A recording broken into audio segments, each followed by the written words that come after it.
Okay, binigyan ko na ng gamot si Sol, mga antibiotics ito. Kasi kagabi, hindi siya kumain ng SDN niya. So, halos puno ito kagabi, nasa ako. Pero kanina naman, itong umaga, ayan na lang ang natira. Kumain naman si Sol kagabi, pero kagabi talaga, hinigaan lang niya yung food niya. And nahirapan pa rin siyang dumumi. Ayan, sinimulan ulit niyang kainin yung SDN niya.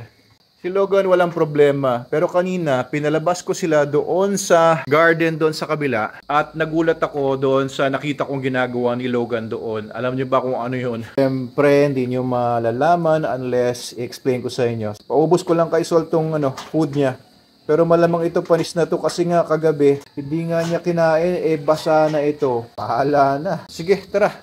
Alam niyo, papakita ko sa inyo yung mga maaring salarin kung bakit nasisira ang tiyan nitong si Sol. Bukod sa pagkain-kain niya ng mga halaman, pagdila sa mga tubig-tubig dito.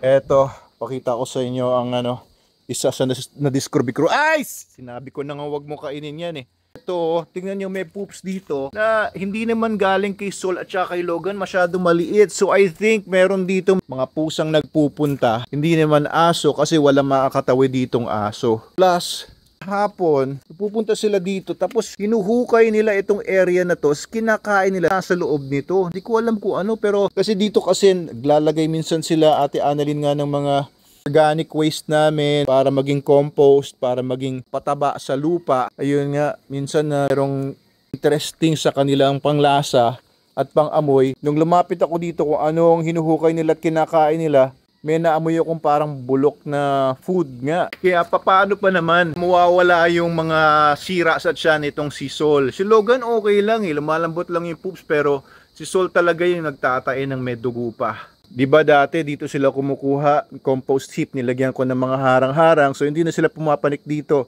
And may mga basurahan dito pero sabi ko wag na sila maglagay dito ng basura. So yan, wala namang laman yung mga basurahan dito. Ayan, doon sila naglalagay sa kabila. So kapag ang aso talaga ay outdoor dog, ang daming pwedeng makuhanan ng mga mikrobyo, protozoans na makakasira sa mga tiyan nila. Tapos kagabi nakita ko na naman si Sol, may sinira na namang halaman dito. Ayan, sinagip ko. Ayan, nilagay ko na lang dyan. Ewan ko, kinakain-kain pa niya yung lupa or what. Punasan si Sol. Sol? Nasaan si Sol? Ha? Ayun, pumasok ka pala dun sa garahe. Hindi ko pa nakitang mag-poops itong si Sol ngayon. Kumain naman siya, solid naman ang katawan niya. Pero kagabi nga, medyo nahirapan pa rin siya sa pag-poops niya. Tapos kumakain pa rin siya kagabi. At imbis na kumain siya dun sa SDN niya, pumupunta pa rin siya dito sa Anastasia plant. Talagang inunguya-nguya niya yan. Ayan o, kalbo-kalbo na yung mga Anastasia plant na mga dulo. Yan ang tinitira niya. At saka ito. Kasi ilang araw na na hindi umaayos yung poops niya. Kaya ngayon, nag-decide ako, mag-antibiotics na ako. Kasi pagka nag-gain na siya ng weight, nababawasan na naman ng weight. Dahil nga sa dami ng pwede niyang mapakialaman dito. Ayoko naman na nakakulong lang ang dogs ko. Ayoko lang naman na nandyan siya. Of course, pag nakakulong kasi ang aso, controlled environment yan. Ibig sabihin ng controlled environment, walang masyadong maraming factors na makain niya. Diba, yung iba kasi, ang ginagawa nila, meron silang dogs, ilalabas lang nila for walks, patatakbuhin lang yung aso sa treadmill, yun yung exercise ng mga dogs. Pero ang maganda naman sa mga dogs, na outdoor dogs na kagaganito, mas natural naman sila. Pero given the fact na hindi naman natural ang mga dogs natin, they are human-made, yung mga breeds na yan, galing sa Canis lupus. Hindi naman talaga ganun katibay ang mga immune system nila at kanilang mga physiology. Kasi nga, hindi naman sila natural animals. Sila ay dinomesticate na ng mga tao, kaya mahinang version sila ng wolf. Anyway, update lang. I will be giving Sol antibiotics for the next 5 to 7 days. Twice a day ko bibigyan. So binigyan ko siya ngayon, mamayang gabi ulit yung pangalawa. Balitaan ko kayo, effect ng antibiotics. Pero at least kumain pala, akala ko hindi na kakain na naman.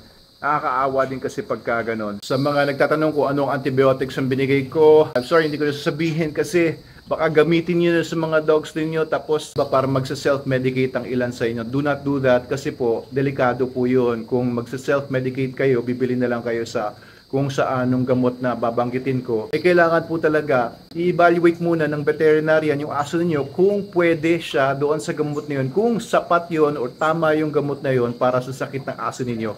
Kundi, pwedeng ikapinsala ng aso niyo yun. Buti pa to si Logan, matibay. Okay guys, please follow and share our channel and videos. Comment below kung may mga problema rin ba kayong ganyan sa mga dogs ninyo. Kung outdoor ang mga dogs ninyo. And do you prefer na yung mga dogs ay outdoor dogs or nasa loob lang talaga ng bahay para kontrolado ninyo ang kanilang environment?